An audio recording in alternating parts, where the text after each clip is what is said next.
ప్రజల ముందుకెళ్ళి ఓటు వేయాలి లేదంటే ఓటు అడగాలి అంటే మనం చేసిన పనిని నిరూపించుకోవాలి.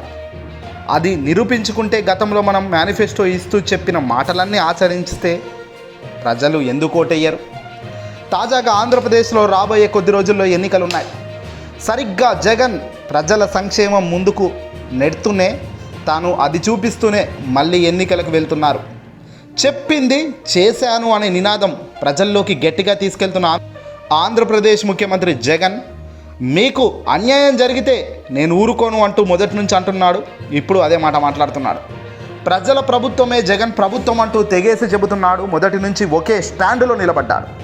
ఇందుకు గాను జగన్కు ప్రజానికం నుంచి ప్రజానికం నుంచి ఏమాత్రం కూడా ప్రేమ అభిమానం తగ్గలేదు. అచ్చం ఆంధ్రప్రదేశ్ సీఎం జగన్మోహన్ రెడ్డి గారి మాదిరిగానే దేశ ప్రధాని నరేంద్ర మోదీ కూడా ఒకే వ్యూహంలో ప్రయాణిస్తున్నారు. చేసిందే చెప్పడం.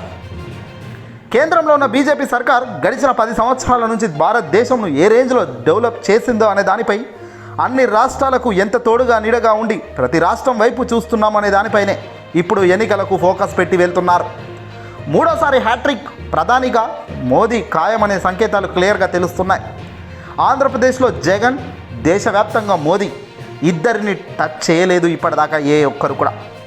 ప్రతిపక్షాలు ఎంత గందరగోళాలు చేస్తున్నా, ఎంత దాడులు చేస్తున్నా, ఎంతగానం వాళ్ళు రెచ్చిపోతున్న రోజుకు వీళ్ళకు మాత్రం ఏమాత్రం క్రేజ్ తగ్గలేదట. ఇది నేననే మాట కాదు, తాజాగా అనేక సర్వేలు నిరూపించిన మాట.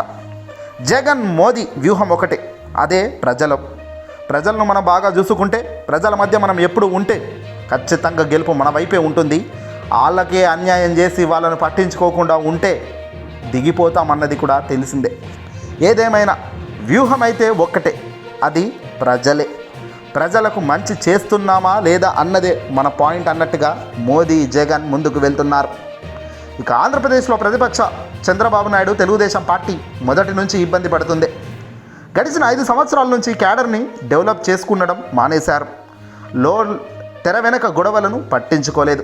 సొంత కార్యకర్తలు, సొంత నేతలే కొట్టుకుంటున్న చంద్రబాబు మధ్యలోకి వెళ్ళి అసలు సొల్యూషన్ కనుక్కోలేదు. మరి ఎక్కడ ఏమీ చేయకుండా ఎన్నికలు రేపో ఎల్లుండో వస్తున్నప్పుడు ఇప్పుడు క్యాడర్ను దగ్గరికి పిలిస్తే కొట్టుక చస్తున్నారు తప్ప ముందుకు వచ్చేవాడే లేడు. కనీసం నియోజకవర్గాల్లో సరిగ్గా 175 మందే బలంగా లేరు ఎవరికి కూడా. ఇక ఇది కాదు అన్నట్టుగా పోయి పవన్ జత కడుతున్నాడు. పవన్ ఉంటేనే నేను గెలుస్తాను అని ఈయన అంటుంటే, చంద్రబాబు సీఎం అయితేనే బాగుంటుందని ఆయన అంటున్నాడు. వీళ్ళిద్దరి మధ్య ప్రజానికం మీరంతా ఎప్పటికీ మారరులే అని ప్రజలంతా బ్రహ్మరథంగా జగన్కే జై కొడుతున్నారు. 2014, 2019, 2024 ప్రభుత్వాలు మారాయి, కానీ తేడా ఒకటి. ప్రభుత్వ మనిషిగా పాలన జరుగుతుంది జగన్మోహన్ రెడ్డి గారు ముఖ్యమంత్రి హోదాలో ఉన్నప్పుడు. అవినీతి ఆరోపణలు ఒక్కటి లేవు, ఇంకో ఆరోపణలు లేవు. కాకపోతే కాస్తో కూస్తో వ్యతిరేకత అనేది ఏ ప్రభుత్వానికి ఎంత ఉండాలో అంత ఉంటుంది కదా. అచ్చం ఇక్కడ కూడా ఆ వ్యతిరేకత ఉంది. అది కూడా ప్రభుత్వాన్ని దించే అంత వ్యతిరేకత అయితే కాదు. దాన్ని సరిచేసుకోవాల్సిన అవసరం బాధ్యత అయితే ప్రభుత్వం పైన ఉంటుంది.